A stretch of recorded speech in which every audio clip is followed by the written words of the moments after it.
le siècle présent, ce n'était pas cette vie-là.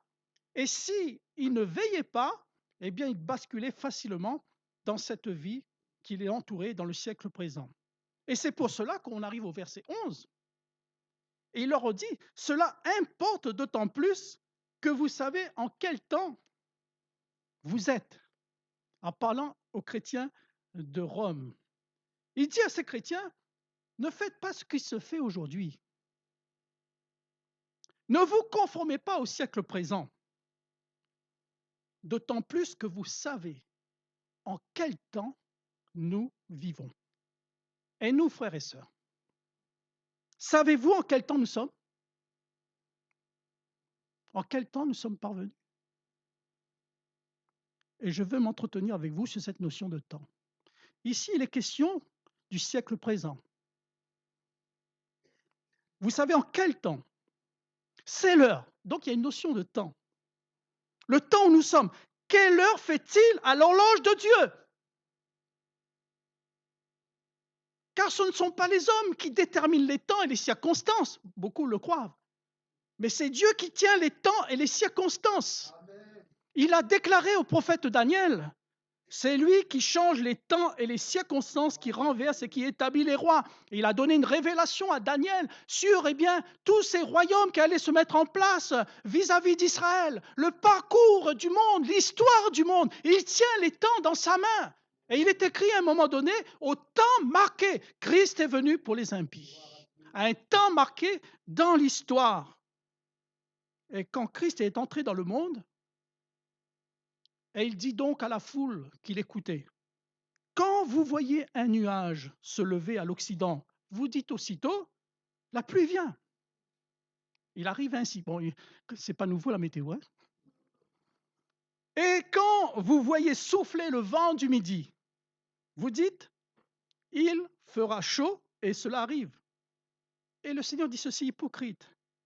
Vous savez discerner l'aspect de la terre et du ciel. Comment ne discernez-vous pas ce temps-ci? Les contemporains de Jésus n'ont pas su discerner le temps qu'ils ont été visités. Pourtant, ils avaient les prophètes. C'était annoncé la venue du Seigneur. Jésus le Messie, Jésus leur roi, Jésus leur Seigneur était annoncé. Et voilà que le Fils de Dieu est venu dans le monde.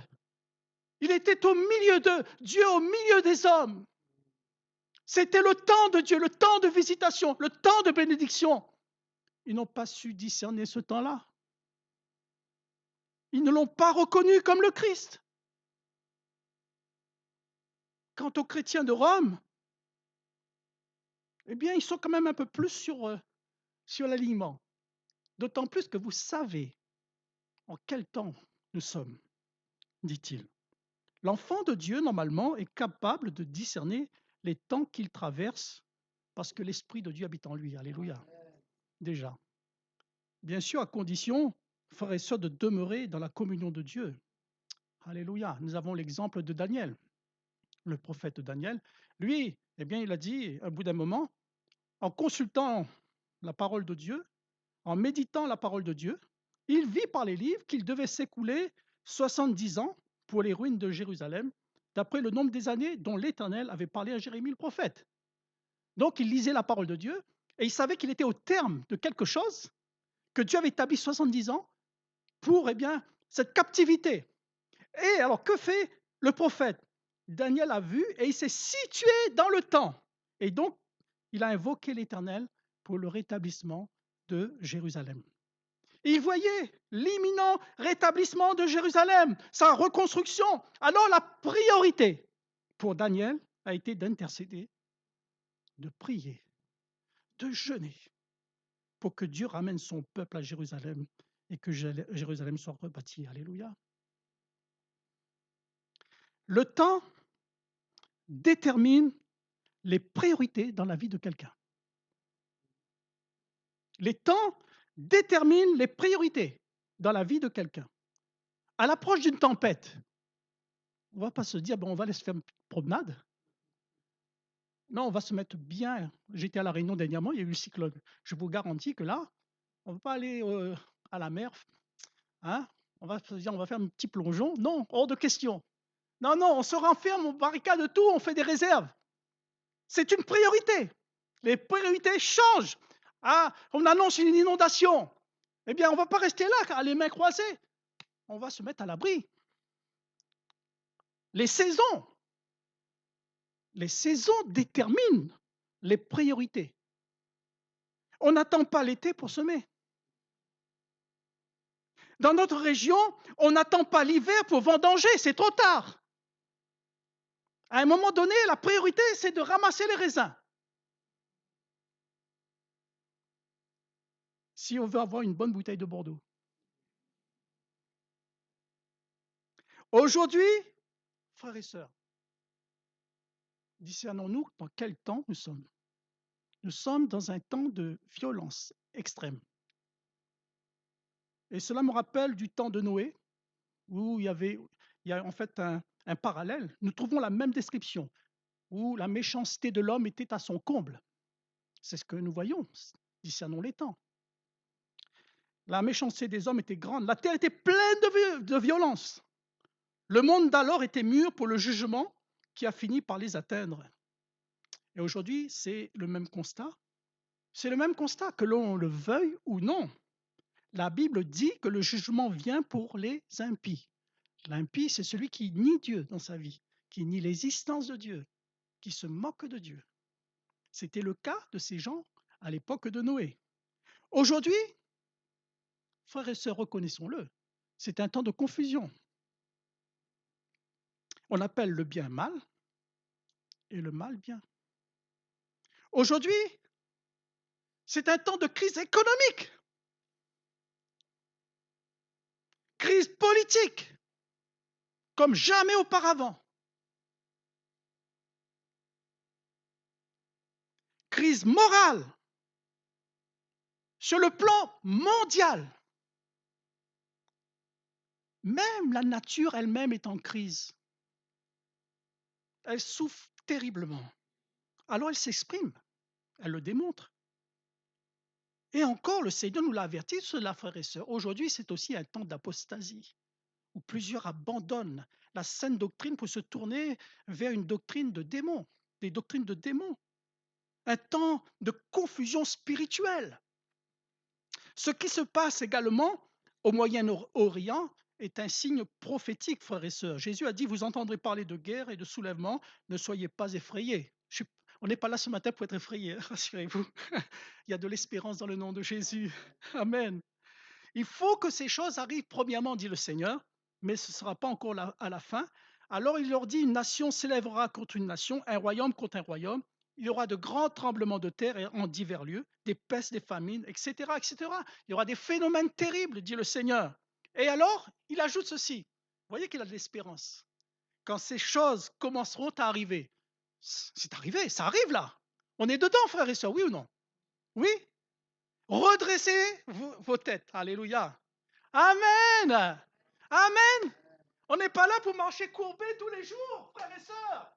La tête en bas comme le monde. Alléluia. Discernons ces temps. Les temps sont difficiles, mais le Seigneur nous dit, redresse ta tête. Il revient. Alléluia. Parce que votre délivrance, amen, votre délivrance approche. Ça, c'est pour les enfants de Dieu. Peut-être au milieu de nous, il y a des personnes qui ne sont pas encore au Seigneur. Tu réalises aussi quand même que quelque chose ne va pas dans ce monde. Tu réalises que plein de choses ne vont pas dans ce monde. Qu'attends-tu pour donner ta vie à Jésus? L'homme ne vivra pas de pain seulement, il doit vivre de la parole de Dieu. On ne peut pas vivre. Il y a tellement de suicides, il y a tellement de gens qui sortent la vie aujourd'hui parce qu'ils sont sans espérance. Ce matin, Dieu t'appelle à venir à lui. Il ne veut pas ta perte, il veut te sauver. Alléluia. Amen. Nous, frères et sœurs, nous avons la révélation, nous avons la parole de Dieu, nous sommes avertis. Jésus nous a dit qu'il nous a caché, rien n'a caché, ce qui est utile pour nos vies. Alors, dans le temps où nous sommes, où sont nos préférences? Il y a des choses qui peuvent être légitimes en une certaine période, mais par rapport au temps, il y a des choix qui s'imposent. À l'approche d'un mariage, par exemple, c'est la grande préparation, c'est l'effervescence. Il y a eu quelques-uns dans la famille, je sais ce que c'est, hein. Donc, c'est prioritaire, se préparer, alléluia. La Bible nous dit que l'Église doit être cette épouse qui doit se préparer, alléluia. Comme une épouse qui se prépare, la fiancée qui se prépare. Amen, j'espère que vous attendez le retour du Seigneur. Toutes ces choses, frères et sœurs, en fait, sont annonciateurs de l'enlèvement imminent. C'est sérieux, hein? L'enlèvement imminent de l'Église du retour du Seigneur. Frères et sœurs, on n'attend pas de constater le retour du Seigneur pour se préparer. Le Seigneur nous dit, prépare-toi à la rencontre de ton Dieu. On ne connaît pas l'heure, mais le Seigneur a établi des choses dans le temps. Il nous montre des indications.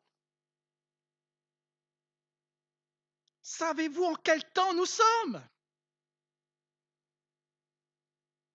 Jésus a dit, voyez le figuier. On voit aujourd'hui tous ces arbres qui fleurissent, de belles fleurs.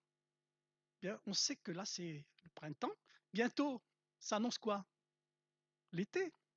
Voyez le figuier et tous les arbres, dès qu'ils ont poussé, vous connaissez de vous-même en regardant que déjà l'été est proche. De même, dit le Seigneur, quand vous verrez ces choses arriver, sachez que le royaume de Dieu est proche. Quand il est dit est proche, en fait, c'est très proche. Si Dieu nous dit que le temps est proche, c'est pour que nous soyons sur nos gardes, frères et sœurs. Ce matin, c'est comme un avertissement. C'est pas pour nous décourager, c'est pas pour nous juger. Le Seigneur fait cela, c'est par amour, afin de nous garder, frères et sœurs, dans la bonne direction pour le recevoir. Alléluia. Quand les hommes ne réalisent pas les temps qu'ils traversent, il n'y a pas de retenue. Et aujourd'hui, pour le monde, les choses de Dieu et Dieu sont secondaires. Je dirais même qu'aujourd'hui, on fait tout pour exclure Dieu et les choses de Dieu, tout, dans tout. C'est pourquoi le monde aujourd'hui est sans frein. On déplace toutes les bornes parce qu'ils n'ont pas la révélation du Seigneur. La Bible dit que quand il n'y a pas de révélation, le peuple est sans frein. Et frères et sœurs, notre rôle, nous, justement, c'est de parler du Seigneur. Alléluia. Ils n'ont pas la parole de Dieu. Mais je dirais même que plusieurs croyants seront surpris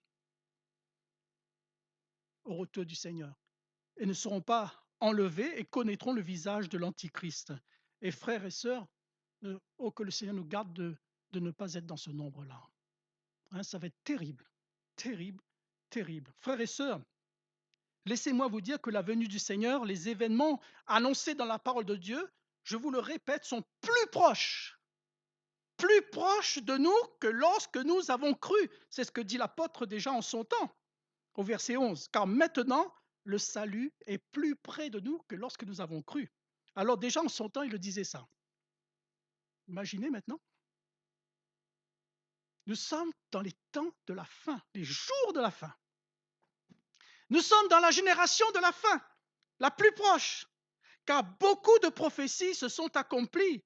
Alors, Église de Dieu, revois tes priorités. Mon frère, ma sœur, revois tes priorités. C'est l'heure, dit la Bible, de se réveiller. C'est-à-dire, frères et sœurs, c'est l'heure de prendre conscience. Parce que voyez-vous, toutes ces choses-là, dans le monde, vous ne trouvez pas que ça nous endort spirituellement? Hein? Ça nous donne de somnoler. Oh, ça va. Oh, allons-y tranquillement. Oui. Et puis, pauvre, ma foi. Hein? Non, non, prenons conscience, frères et sœurs.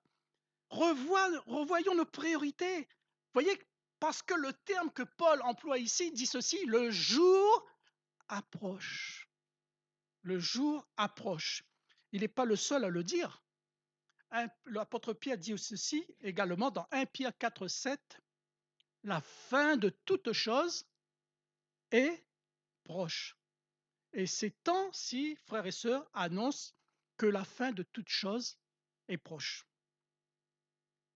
Dans le livre de l'Apocalypse, il est écrit ceci: Heureux celui qui lit et ceux qui entendent les paroles de la prophétie et qui gardent les choses qui y sont écrites, car le temps est proche.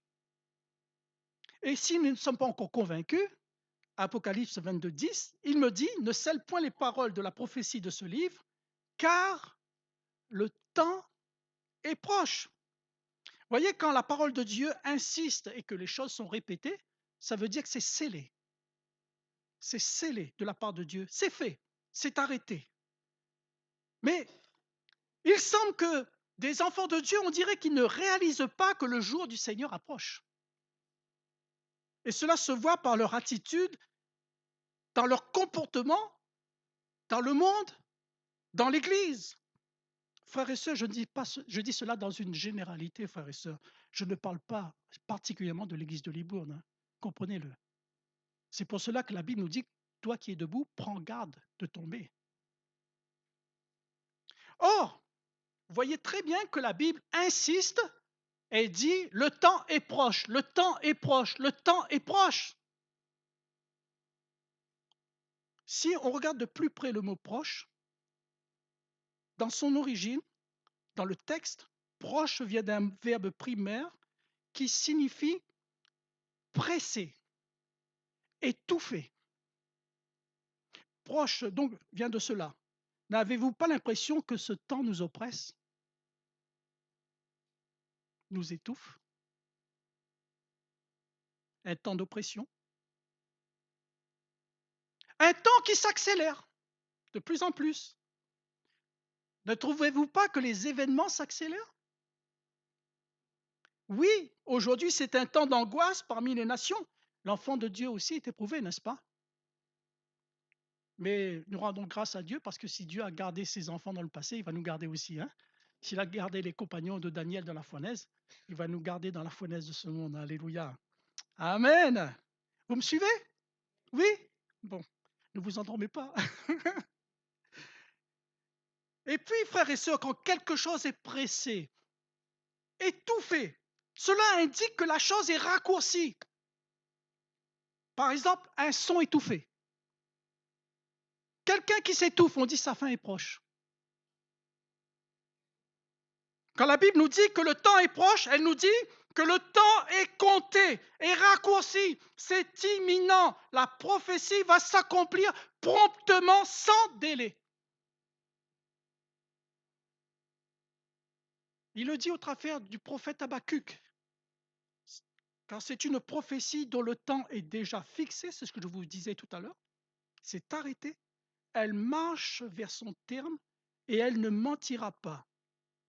Si elle tarde, attends-la, car elle s'accomplira et elle s'accomplira certainement. Alléluia. Amen. Lisons maintenant, je vous invite à lire avec moi dans 2 Pierre, chapitre 3, le verset 8. Deuxième épître de Pierre, chapitre 3, verset 8, qui est une confirmation. Mais il est une chose, bien-aimée, vous voyez, que vous ne devez pas ignorer. C'est que devant le Seigneur, un jour est comme 1000 ans, et 1000 ans comme un jour. Le Seigneur ne tarde pas dans l'accomplissement de la promesse, comme quelques-uns le croient. Oui, il y a quelques-uns qui le croient. Mais il use de patience envers vous, ne voulant qu'aucun périsse, mais voulant que tous arrivent à la repentance. Et le verset 10 nous dit: le jour du Seigneur viendra comment? Comme un voleur. En ce jour, les cieux passeront avec fracas, les éléments embrasés se dissoudront, et la terre, avec les œuvres qu'elle renferme, sera consumée.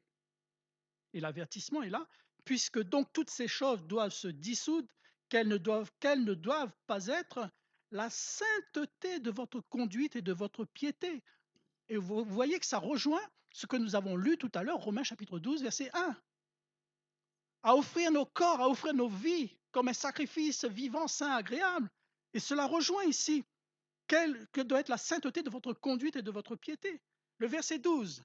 Tandis que vous attendez, nous l'attendons, amen, et hâtez l'avènement du jour de Dieu, à cause duquel les cieux enflammés se dissoudront et les éléments embrasés se fondront. Mais nous attendons, selon sa promesse, de nouveaux cieux et une nouvelle terre où la justice habitera. C'est pourquoi, bien-aimés, en attendant ces choses, appliquez-vous à être trouvés par lui sans tache et, irrépréhensible dans la paix. Alléluia. Voilà notre priorité. Amen. D'aujourd'hui. Dieu insiste au travers de l'apôtre. Croyez que la patience de notre Seigneur est votre salut, comme notre bien-aimé frère Paul vous l'a aussi écrit selon la sagesse qui lui a été donnée. Et le verset 17, vous donc, bien-aimés, qui êtes avertis, c'est un avertissement ce matin, mettez-vous sur vos gardes, de peur qu'entraînés par l'égarement des impies, vous ne veniez à déchoir de votre fermeté, mais croissez dans la grâce et dans la connaissance de notre Seigneur et Sauveur Jésus-Christ. Alléluia. C'est pour cela qu'il dit ne vous conformez pas au siècle présent, de peur que vous pouvez déchoir de votre fermeté. Alléluia. Amen. Gloire à Dieu. Gloire à Dieu. Comment peut-on affirmer encore que le jour du Seigneur approche? Bien, nous l'avons lu tout à l'heure. L'apôtre Paul dit ceci, que la nuit est avancée. La nuit est avancée. Parce que la nuit est avancée. En son temps, Paul affirmait que c'était la nuit. Et je dirais qu'aujourd'hui, la nuit est encore bien plus avancée. Vous ne trouvez pas? Avec la prolifération de fausses doctrines, de prophètes, etc. Mais aussi la progression de l'occultisme. Partout, partout, partout. Et celui qui est quand même averti, même dans des émissions TV, on ne le soupçonne pas, mais on voit plein d'insignes, on voit plein de choses. Partout, c'est infiltré. Les ténèbres s'apesantissent. En fait, ce temps-là, ce temps-ci, prépare le monde à adorer le diable. Le but, c'est d'enseigner aussi à nos enfants plus tard de devenir, tourner un peu vers ces choses. De voir les dessins animés, tout ça, il faut faire très attention. Nous le voyons dans ce monde, la nuit spirituelle, profonde, profonde. Ceci, frères et sœurs, annonce, les temps se précipitent, l'annonce la mise en place d'un système mondial qui gouvernera le monde entier d'une main de fer pour adorer, par l'adoration à Satan. Frères et sœurs, suivant le temps, je le répète, les circonstances, on change nos priorités. Le temps détermine les priorités dans la vie de quelqu'un. Quelles sont tes priorités aujourd'hui dans la nuit profonde de ce monde? Quelles sont tes priorités, pardon? Vous savez que la nuit est propice au sommeil, à la somnolence. Et aujourd'hui, beaucoup délaissent les réunions d'assemblée. Beaucoup délaissent la prière. Beaucoup délaissent la prière. Beaucoup délaissent la parole de Dieu. C'est une réalité. Alors d'autant plus que vous savez en quel temps nous sommes. Plus que jamais, frères et sœurs, il faut revenir à Dieu. Plus que jamais. Plus que jamais, il faut prier. Un peu comme dans l'attitude de Daniel, quand il voit les choses qui vont s'accomplir, il anticipe et il se met à prier, il se met à jeûner pour le peuple. Et nous voulons nous mettre à genoux, frères et sœurs, aujourd'hui. C'est le temps de se réveiller pour prier, pour invoquer l'Éternel, pour le peuple de Dieu d'abord. Le temps de jeûner, de s'attacher au Seigneur. Autrement, on manquera le but. Le but pour nous, c'est de rencontrer Jésus. Vous savez, vous le voyez, le diable sait qu'il lui reste peu de temps. Alors il s'active. Le monde des ténèbres s'active. Sans être alarmiste, je ne suis pas là, Je vous répète, frères et sœurs, pour vous faire peur, mais pour que vous réalisez que le monde des ténèbres s'active. Ne les craignons pas, ne les craignons pas. Mais laissez-moi vous dire également que Dieu ne dort pas dans le ciel. Alléluia. Dans le ciel, ça ne dort pas. Notre Dieu ne sommeille ni ne dort. Amen. Le ciel s'active pour les événements de la fin. Alléluia. Les choses là-haut, ça bouge, mes amis. Amen. Le Seigneur a des bénédictions pour son peuple. Dans les derniers jours, je répandrai de mon esprit. Est-ce que tu veux rentrer dans ce temps-là aussi? Parce que je crois que dans ce temps où l'ennemi s'active, Dieu s'active et il veut remplir son Église. Amen. Sois au rendez-vous. Sois au rendez-vous. Jésus est allé nous préparer une place, il nous a dit. Mais je crois qu'il y a longtemps que la place, elle est prête. C'est prêt là-haut, c'est prêt. Réalises-tu le temps aujourd'hui dans lequel tu te trouves? Sois attentif à ce qui se passe. Ouvre tes yeux. Sois vigilant. Ouvre les yeux sur les temps que vous vivez. Ouvrez les yeux. Discernez la volonté de Dieu. Comment traverser ce temps de tentation? Comment traverser ce temps difficile? Mes amis, humainement, c'est compliqué. Hein? C'est compliqué, compliqué. Mais le psaume 119, verset 105 nous dit, ta parole est une lampe à mes pieds, une lumière sur mon sentier. Amen. Au milieu de la nuit, il y a la parole de Dieu qui est là, au milieu de ce monde. Mais qu'est-ce qui peut nous diriger? Il y a un phare, c'est la parole de Dieu. Alléluia. Si tu fixes, eh bien là, la direction que te donne, eh bien le phare, Christ, alléluia, eh bien tu arriveras de l'autre bord. Tu arriveras de l'autre bord. C'est alors que tu réussiras à traverser ce temps de tentation qui est sur le monde, ce temps de séduction qui envahit le monde. Le Seigneur a donné cette promesse parce que tu as gardé la parole de la persévérance en moi.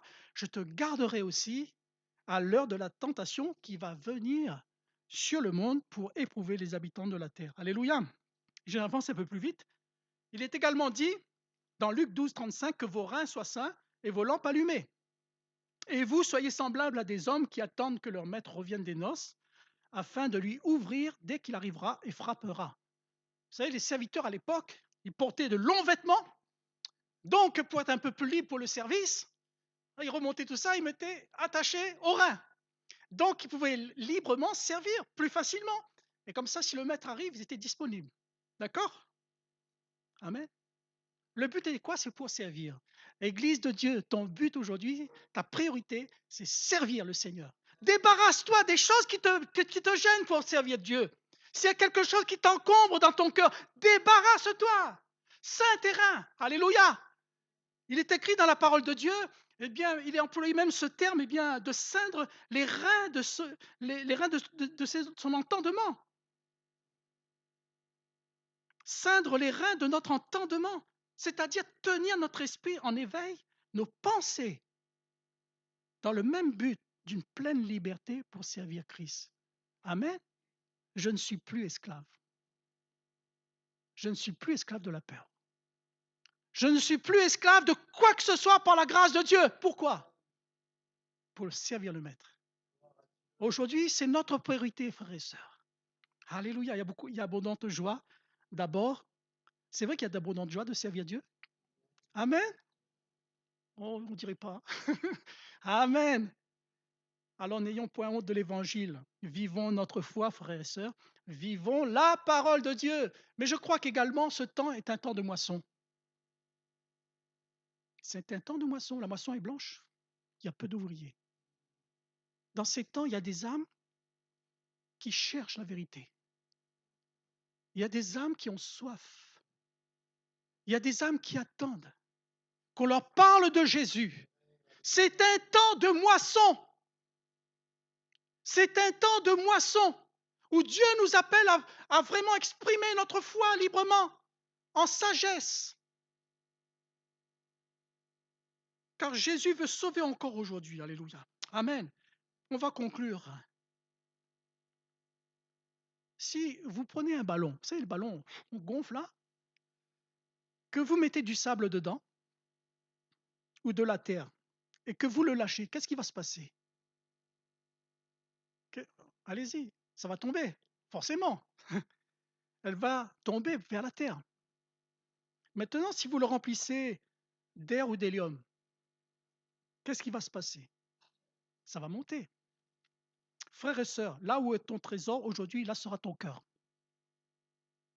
Si ton cœur est rempli des choses de la terre, tu seras attiré vers les choses de la terre et tu resteras sur la terre quand Jésus reviendra. Mais si ton cœur est rempli de l'air du ciel, de la gloire de Dieu, des choses d'en haut, alors les hommes lèveront la tête pour voir Christ en toi. Et ils glorifieront Dieu le jour où il les visitera. Alléluia. Amen. Et si ton cœur est rempli des choses d'en haut, il ne te manquera pas grand-chose pour que tu décolles vers le ciel. Il suffira simplement que Jésus coupe le fil et tu monteras là-haut vers lui. C'est pourquoi, frères et sœurs, d'autant plus que vous savez en quel temps nous sommes. Le Seigneur nous dit, cherchez les choses d'en haut, où Christ est assis à la droite de Dieu. Affectionnez-vous aux choses d'en haut et non à celles qui sont sur la terre. Amen. Prions le Seigneur.